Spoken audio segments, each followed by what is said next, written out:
Warning. This podcast frequently contains potentially triggering, violent, and graphic content. Listener discretion is highly advised.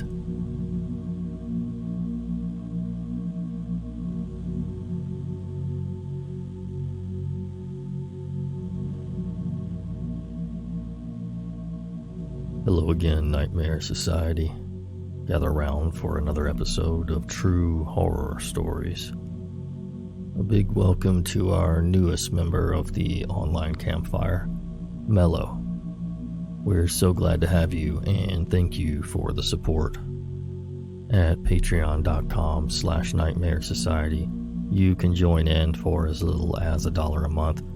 We have different levels of membership and different perks for each, so if you're interested, be sure to check it out. And of course, a huge thanks to our contributors, user plutoniumhorse, user vonkita, and user picturethissicily, who were nice enough to share their stories with us tonight. Thank you so much, guys. Now, get comfy and prepare yourself for another episode of The Nightmare Society.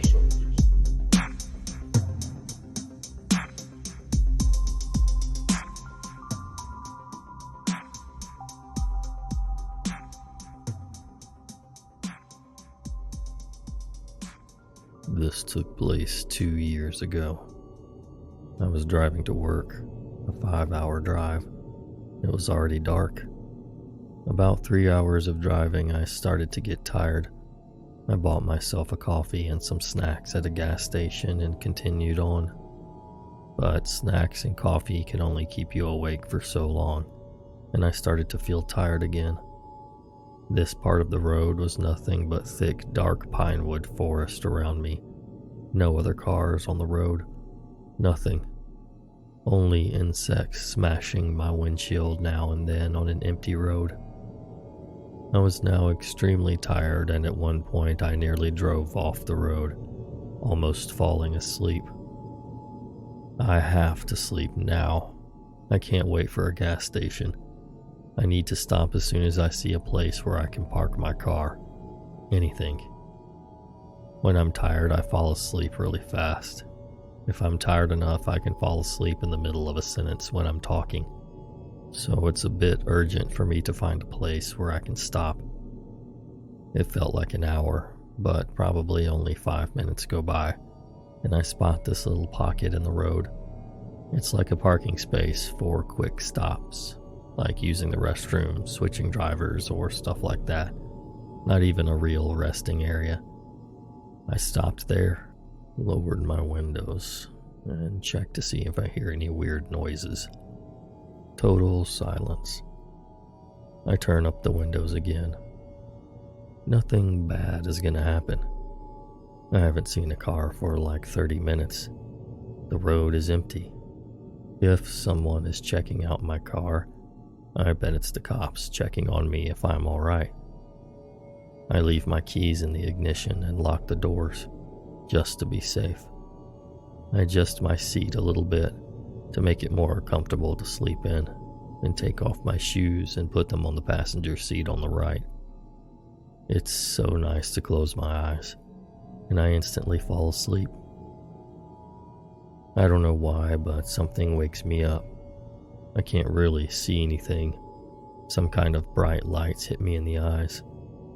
First, I thought it was a flashlight, but then I realized it was high beams from another car in my rearview mirror, blinding me. I look in my left mirror and I see a dude walking up beside my car. Maybe he wants help with something? Should I make it clear to him that I'm in here? He is right beside my left back door now. Should I step out and ask what he's doing? I didn't have to. This guy proceeds to jerk and pull on my left back door. I almost crapped my pants when I realized that he's trying to force his way into my car. My seat is adjusted for me to lay down and I pushed it back max. I can't reach the pedals, which makes it impossible for me to drive my car. I slam the car horn and it breaks the silence with a roar and the dude jumps. That gives me about 2 seconds to push my seat up to reach the pedals, but it's still way out of adjustment, so I'm kind of pulling myself up to the steering wheel because my seat is laying flat and not supporting my back. Anyway, I start my car and drive off with a cloud of smoke from my screeching tires.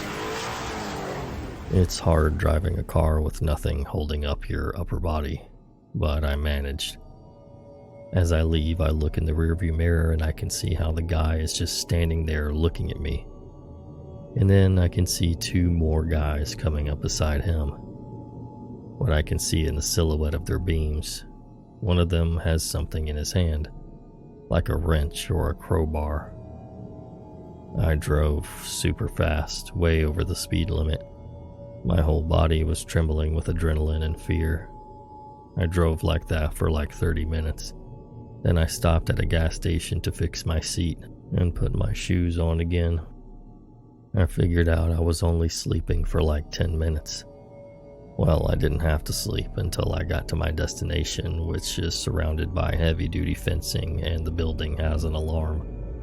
I told my boss the next day and he said they actually have problems with what we call in Sweden road pirates. Criminals that force you to stop on the road and rob you of everything, including your car, in that specific area. It could just be 3 nice guys that wanted to check if I was okay. Then why didn't they just knock on my driver window? The thing in his hand could have been a big flashlight, but you never know. Be safe. For those of you following us on Instagram, I will be posting a photo that the contributor submitted showing the roadside and exactly what it looked like. It's pretty creepy. And for those of you over on our Patreon, it will have been shared in the public feed, so keep an eye out.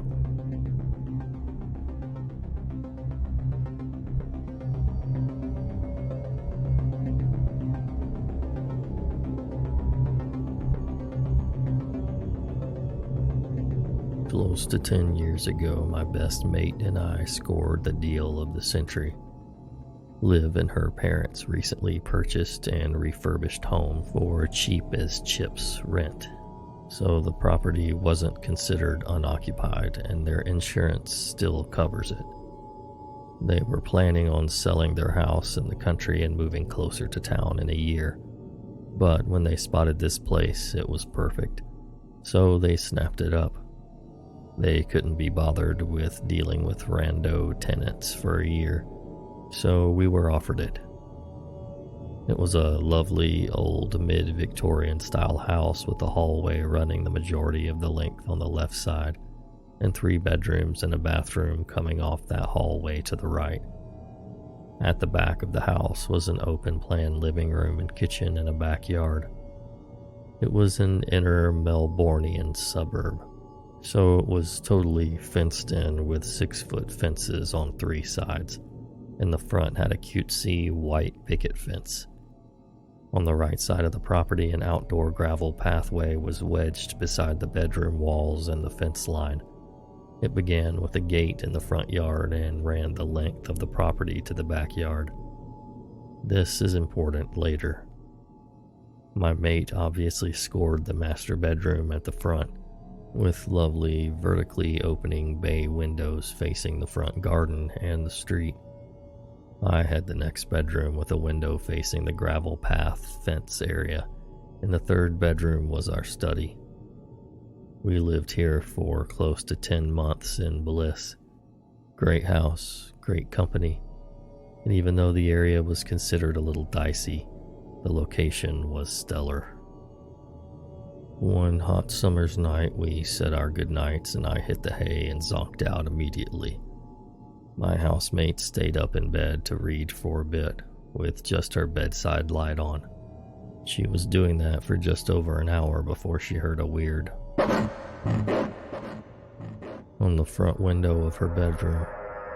Initially, she put it down to an overhanging tree branch, until she realized there was no overhanging tree branch. She sat there frozen, in fear, blankly staring at her book for what felt like an eternity, until she heard the noise again, and then again.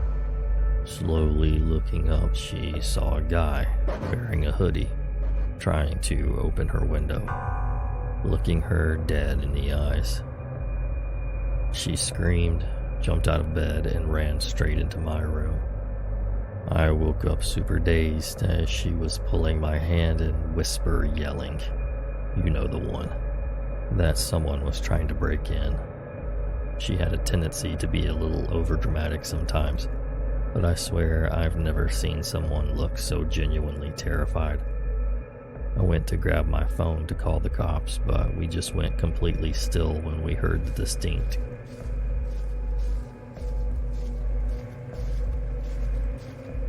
of someone walking down the side path of the house. We both rolled off my bed and onto the floor and went completely still. The sound continued, getting closer to my bedroom window. I don't know what it is about the distinct sounds at night, when it's otherwise quiet, but it sounded deafening. And then I realized why it was so loud. My freaking window was wide open. I jumped up, slid the window down, and slammed the lock shut just as he reached the window. He looked at me, but he didn't react at all. He just calmly tried to open the window. But when he realized he couldn't, he continued down the pathway to the backyard. I was thoroughly crapping myself now, and my housemate was sobbing on the floor, looking up at me like a bunny about to be torn apart by a fox. I sprinted to the back door to thankfully find it locked, and ran back to my room and called the cops.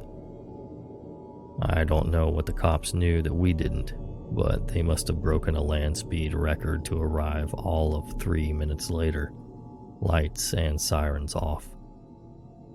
Then we saw them go down the side path, guns drawn, straight to the backyard. There were some noises from the yard, then a knock at the back door a moment later, and the police identified themselves. Turns out the guy had vaulted the back fence, an impressive feat, and another patrol car was headed to the next street over to look for him. The two cops at our place asked if we were okay, then asked if they could come in and look around. The cops were honestly amazing. They managed to calm us down while making sure the place was safe, and I was really impressed with how they handled the situation. I offered them a cuppa, which they politely declined as they took our statements, and they asked if there was anyone we could stay with tonight. My housemate and I stayed at her boyfriend's place for a few nights after that, and when we stayed in the house, it was never the same. We felt completely violated and ended up moving out a few weeks later. We never found out if the guy was caught, but there was a random stabbing a few nights after the incident at the train station 2 streets over. If it was related or not, I do not know. But all I can think is that we were so freaking lucky that it went the way that it did.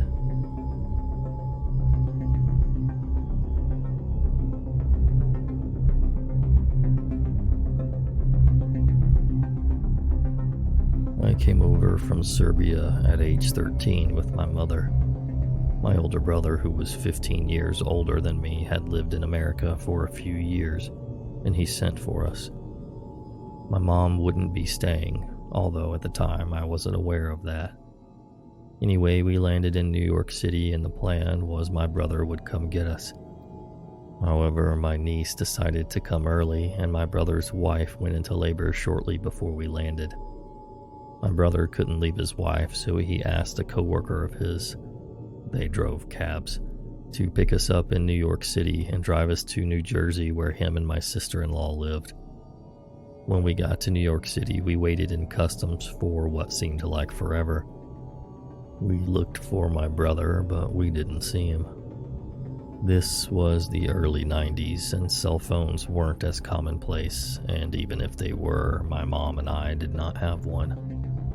We panicked a bit not seeing my brother or my sister-in-law. Suddenly, we heard our names being called and saw a tall man. He introduced himself in perfect Serbian and explained he was a good friend of my brother's, and then told us about the baby. He said he'd be driving us the 2 hours from the airport to my brother's home. My mom relaxed, and they happily began to converse about the baby and my brother and America. I, however, just felt off. This guy gave me bad vibes, and regardless of my brother's friendship with him, I felt distrustful of him. We drove for a good hour and a half when he announced he was going to take us for breakfast.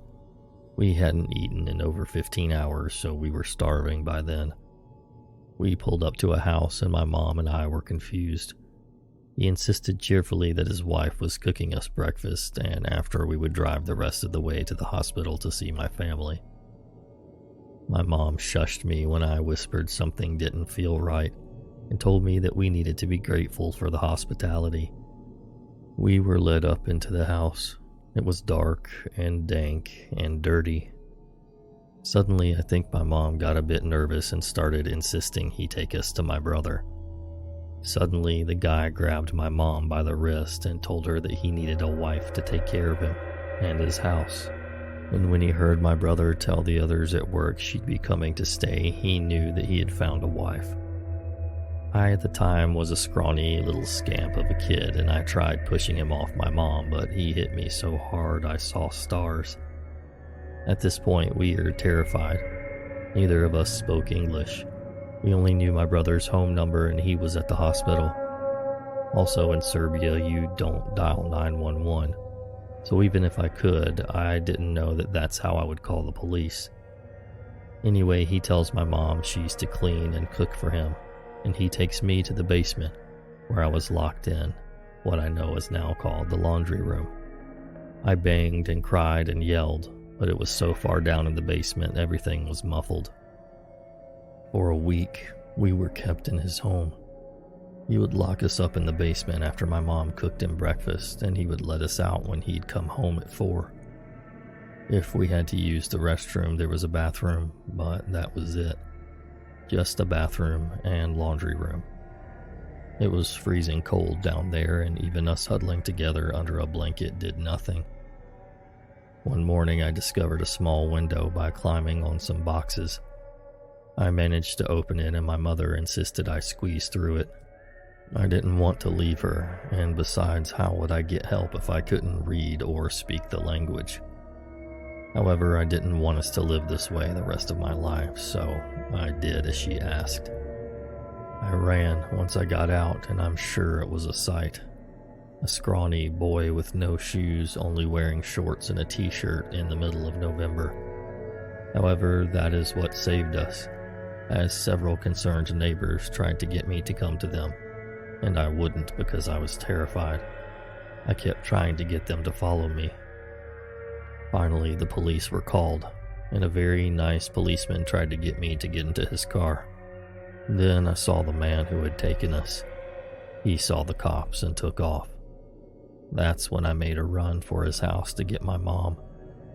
Needless to say, the cop and his partner ran after me, and my mom was rescued. It took another 4 hours for them to find someone who spoke our language for us to tell them what happened. A warrant was issued for the man. My brother was contacted. His friend had told him that we never showed up, and my brother had been frantically calling back home in Serbia to find us. He drove up to get us and to give the cops information on his supposed friend so they could find him. They never did find him. Back then, before 9/11, it was easy for someone to disappear. However, it made me distrustful for a long time of people and their intentions.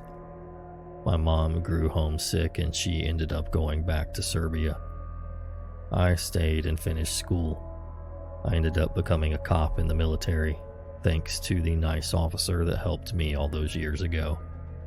I think of that guy who kept us prisoner every now and then. And honestly, I wouldn't mind meeting him now. I just don't think he'd want to meet me.